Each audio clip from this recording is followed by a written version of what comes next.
Mesdames, messieurs, Mais dites-moi, comment allez-vous? Ma foi, comme un lundi. Le Logos Club.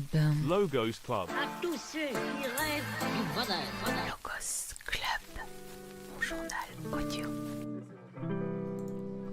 Salutations chers auditeurs et bienvenue à vous dans ce tout nouveau chapitre du Logos Club.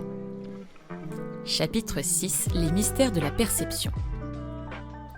La semaine passée déjà, j'avais reporté l'étude avec vous d'un sujet fort intéressant, technique et scientifique, cher à mon cœur, et revenu récemment titiller mon opinion et mon besoin d'éclaircissement à son sujet. Aujourd'hui, bien décidé à enfin traiter de ce sujet, je m'étais plongée dans la lecture de nombreux articles, essentiellement scientifiques, majoritairement des résumés de thèses de psychologie, pour pouvoir vous en délivrer ici, le temps d'un chapitre audio du Logos Club, non seulement ce qu'il en était, et d'y ajouter mon opinion. Cela ne pourra se faire aussi simplement, puisqu'afin de bien comprendre ce sujet, il me faut non seulement pour moi-même, mais encore plus pour mon auditoire, contextualiser, définir et délimiter le mieux possible ce fameux sujet. Pour ce faire, je décide donc de consacrer dans un premier temps, ici et maintenant, et qui sait s'il le faut peut-être encore la semaine prochaine, un exposé aux allures de travaux préparatoires, avant d'affiner progressivement cette introduction vers la résolution, ou plutôt là où les tentatives de résolution, des problématiques finalement assez nombreuses que soulève la notion de perception. Car il s'agit en effet de perception, même si le sujet dont je vous avais parlé, que j'ai une fois de plus reporté, restera encore anonyme, afin de surfer sur la vague de suspense qu'il sous-tend ici et sur laquelle je compte bien m'appuyer en guise de motivation à la résolution de ce problème scientifique qui me touche particulièrement, et ce, de manière quotidienne et très pratique. Mais tout d'abord, pourquoi en arriver à parler de la perception, après avoir consacré la totalité des épisodes du Logos Club jusqu'alors à la lecture? Eh bien, tout simplement parce que la perception, bien qu'elle soit un phénomène scientifique, étudié par des psychologues, biologistes ou neuroscientifiques, voire par des philosophes, elle est celle qui préside toute séance de lecture, d'écriture et même de vie. L'art aura été ici finalement une porte d'entrée vers l'étude, ou plutôt la reprise d'études d'un domaine qui me passionne véritablement et pour lequel je n'avais pas jusqu'alors trouvé la motivation quasi scolaire de reprendre par le début l'exploration. Aussi, voilà que le Logos Club prend toute sa place dans ma quête personnelle de connaissance d'une part et de partage de mes expériences cognitives. Le Logos Club, en effet, devient ici le laboratoire public où je peux mettre en relief, rassembler, décortiquer tout ce que j'étudie en même temps que je l'étudie. C'est ainsi que vous, auditeurs, je vous propose de m'accompagner dès maintenant, et pour encore probablement quelques épisodes, dans la découverte et l'étude de la psychologie cognitive et dans un premier temps, et plus précisément dans la psychologie de la perception. Je l'avais dit dès la présentation du podcast, la psychologie est un domaine d'études qui me passionne et j'aime relier art, philosophie et science dont la psychologie fait partie. Cette dernière, et pardonnez-moi de vous faire éventuellement affront en rappelant son objet d'étude, est un mot construit à partir du grec ancien, emprunté au latin psychologia, en tant que concept, non pas scientifique dans un premier temps, mais comme une catégorie de la philosophie, avec psycho qui vient du psyché, l'âme, et logos, comme dans le Logos Club, signifie entre autres, puisque j'ai recensé environ près de 43 définitions / traductions possibles, parole ou discours. Ainsi, la psychologie au plus simple degré, étymologique notamment, serait le discours sur ou la parole de l'âme. Parce que je ne l'ai pas dit, mais psyché veut dire l'âme, entre autres. Je conserve volontiers le mot âme comme traduction de psyché, mais il ne faut pas oublier que ce mot grec peut être traduit effectivement par âme, par opposition au corps, mais également au sens latin de anima, de ce qui est vivant, humain ou animal ou autre, donc opposé à ce qui est mort. Mais la psyché peut aussi signifier l'esprit, le lieu de l'intelligence ou celui des désirs. Le travail de définition pour pouvoir discourir sereinement sur la perception, sur la psychologie, sur la phénoménologie, son impact sur la cognition et donc sur la mémoire du sujet, essentiellement l'humain, ce travail préparatoire est indispensable, non seulement pour moi, afin de ne pas me faire piéger dans mon raisonnement, mais aussi pour tous ceux qui souhaitent se faire une idée et suivre ma démarche. Cependant, le travail de définition peut s'avérer fastidieux, laborieux, bien que souvent passionnant et toujours nécessaire. C'est comme un échauffement physique. Autant, plus jeune, il m'arrivait bien souvent de me jeter directement dans un exercice physique, sans m'être échauffé au préalable, je pense que seules mes performances en pâtissaient. Alors qu'aujourd'hui, sans échauffement de mes articulations et de mes muscles, je risque beaucoup plus que de mauvais résultats, mais la blessure. Et je ne veux pas me planter ici. Alors, je pense que vous me pardonnerez si ce chapitre prologue à une réflexion riche, complexe et vivante, mêlant à la fois le mythe de la caverne avec les sciences du langage en passant par la psychanalyse et Wittgenstein entre autres, peut paraître un peu tristoun ou pas trop fun. Peut-être vous demandez-vous quel peut bien être le rapport entre la lecture et la perception. Dans un de ses grands dossiers trimestriels publiés en 2007, la revue Sciences Humaines titrait « Psychologie, l'esprit dévoilé ». À l'intérieur de cette revue, il y a un article très simple et accessible rédigé par Jean-François Dortier, intitulé « La perception, une lecture du monde ».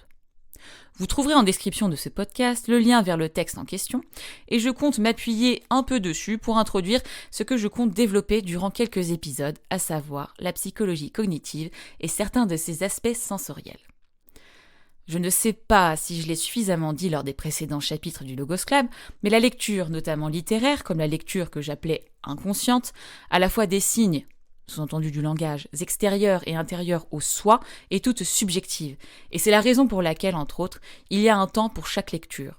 Une personne peut en effet apprécier lire un livre aujourd'hui, alors qu'elle avait tenté de le lire il y a une dizaine d'années sans aucun succès. Et c'est aussi la raison pour laquelle un livre peut plaire à une personne et déplaire ou ne pas du tout intéresser son frère jumeau qui a pourtant un génotype strictement identique. La perception des choses au-delà des lectures, mais de tout ce qui nous entoure, peut être interprétée et utilisée de manière totalement différente d'un individu à l'autre. Cependant, il semble qu'il y ait malgré tout quelques constances dans le mécanisme de perception et de sa poursuite vers la cognition. C'est probablement pour cela que ce discours tend à être plus scientifique qu'artistique. Et ce, même si son étude par le biais de l'art est ce que je me propose de faire, une fois que j'en aurai fini avec ce travail préparatoire de définition. En parlant de définition, je pense que je vais terminer ce chapitre par là, puisqu'il s'ensuivra lundi prochain d'une proposition de problématique à laquelle je tenterai d'apporter en convoquant les éminents spécialistes sur le sujet aux côtés de mes expériences pratiques et réflexions abstraites sur le sujet que je veux enfin comprendre. Donc, les termes à définir ici sont perception et cognition pour l'essentiel. Tout d'abord, et ma foi, assez simplement et rapidement, je l'espère, la cognition. Ce mot peut faire peur et donne une impression d'ésotérisme autour des sciences cognitives. Ce mot dérivé du latin cognito, qui désigne l'action d'apprendre à connaître, et la connaissance en elle-même, est défini en philosophie comme le processus d'acquisition de la connaissance, et par extension, cognition est tout bonnement l'un des synonymes de connaissance. Ainsi, les sciences en général et la psychologie en particulier dites cognitives sont des sciences dont l'objet d'étude est la connaissance d'une part et les procédés mis en œuvre par le vivant pour obtenir cette connaissance. Je citerai aussi Michel Denis dans l'introduction d'un des ouvrages du groupe qu'il dirige sous le nom super stylé de Cogniprisme, la psychologie cognitive, qui cite lui-même Jean-François Leny, citation, « Si l'on aime les définitions simples, réunissant à la fois la vertu de concision et celle de complétude, on retiendra celle que proposait Jean-François Leny. On peut caractériser la cognition comme l'ensemble des dispositifs dont la fonction est de produire et d'utiliser de la connaissance, et qui réussissent parfois. » Leny ajoutait que l'idée de fonction est ici essentielle. Ces dispositifs sont faits pour atteindre un certain objectif, à savoir produire de la connaissance ou en faire usage. Fin de citation.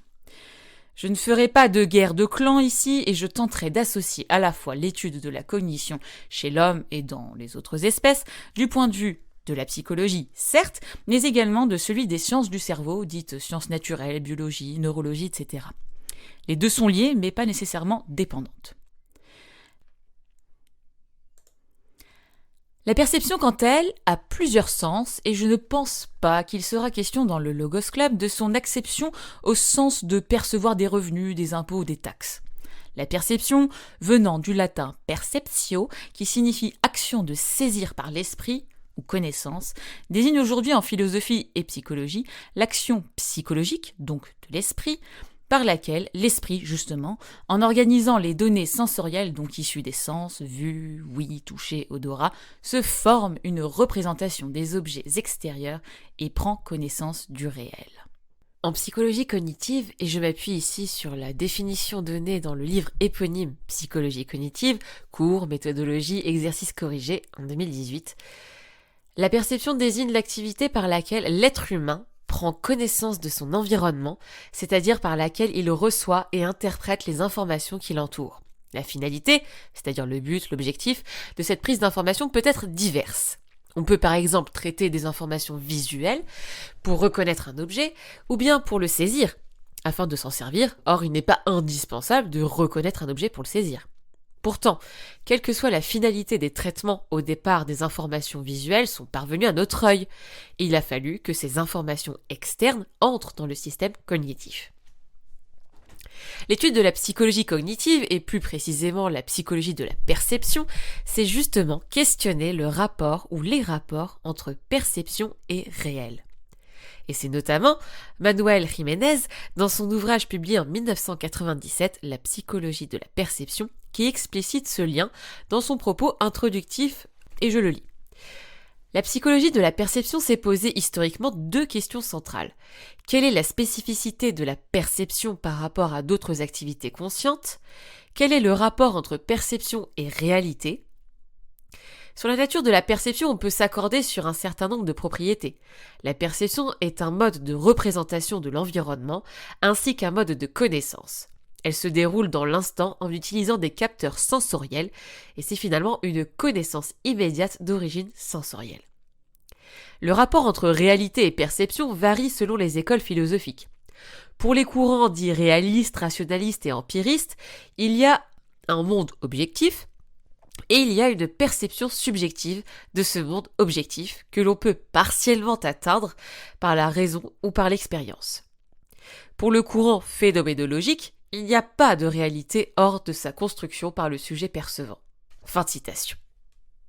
J'ajouterai qu'à des fins de précision et d'affinement des distinctions de la perception selon différents courants philosophiques, il serait bon de se tourner vers l'excellent séminaire de l'excellent Jacques Bouvresse en 2002 au Collège de France, sous l'intitulé Philosophie de la perception, philosophie au pluriel je précise, phénoménologie, grammaire et sciences cognitives. Tout pour me plaire. Enfin, pour terminer ce premier épisode introductif à la psychologie cognitive et à la notion de perception, je vais vous citer une scène imaginée par le psychologue George Miller, l'un des pères fondateurs de la psychologie cognitive, et cette scène on la retrouve dans son ouvrage Psychology, the Science of Mental Life, publié en 1962 et reprise par Manuel Jiménez que je citais tout à l'heure. Cette petite histoire est destinée à nous montrer comment fonctionne l'art de la perception. Et voici cette petite histoire en question. Nos yeux ne sont pas simplement une fenêtre transparente sur le monde, voir c'est être sensible aux informations venues du monde extérieur, mais c'est aussi les sélectionner, les organiser et les interpréter en fonction de nos schémas mentaux. Une perception qui peut être décrite en 3 étapes majeures. Imaginez cette petite scène suivante se déroulant dans un laboratoire de psychologie. Un psychologue demande à une personne présente. Que voyez-vous sur la table ? Un livre. Oui, naturellement c'est un livre, mais que voyez-vous en réalité ? Que voulez-vous dire par là ? Je viens de vous dire que je vois un livre, un petit livre rouge avec une couverture rouge. Le psychologue insiste. Quelle est votre perception réellement ? Je vous demande de la décrire avec la plus grande précision possible. Vous voulez dire que ce n'est pas un livre ? De quoi s'agit-il ? D'un piège ? La personne commence à s'impatienter.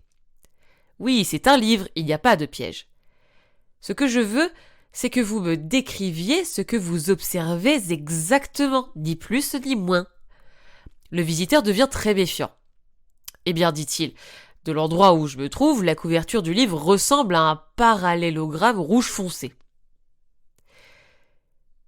Et donc cette petite histoire, elle est destinée à nous montrer comment fonctionne l'art de la perception, certes, parce que spontanément, on croit voir un livre simplement en regardant sur la table. En réalité, l'on perçoit un rectangle rouge sur un fond gris. Mais on sait qu'il s'agit d'un livre.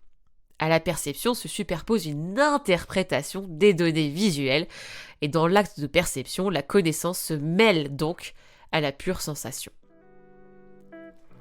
Et voilà, c'est là-dessus que se termine ce chapitre 6 du Logos Club et cette introduction à la psychologie et à la science de la perception, sujet qui sera approfondi la semaine prochaine au gré de mes lectures et expériences dans ce domaine. Merci pour votre écoute, je vous donne rendez-vous lundi prochain pour la suite et vous souhaite d'ici là un merveilleux chemin. Logos Club, mon journal audio. Mesdames, messieurs, j'espère qu'en écoutant ce beau disque, vous ne vous êtes pas ennuyés. Je l'espère.